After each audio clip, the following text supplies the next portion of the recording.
Hello everyone. Today we shall discuss exercise 2.5 question number 9. How much less is 28 km than 42.6 km? Then here you have to subtract 28 km from 42.6 km, right? Here we are subtracting, here you see.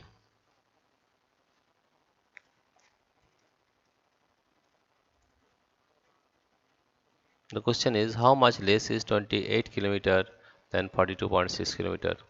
We will subtract this one, that is 42.6 km,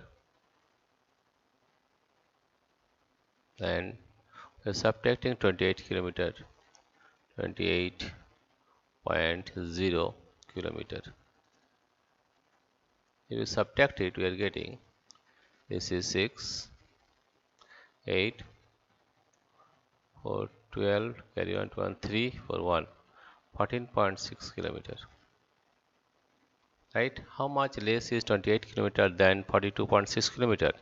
Therefore, 14.6 km, 14.6 km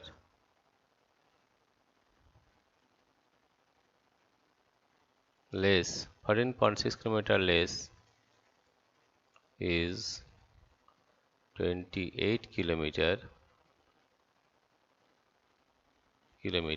than 42.6 km, 42.6 km. This is the answer. Dear friends, if you like this video, please subscribe, like and share. Thank you everybody for watching this video.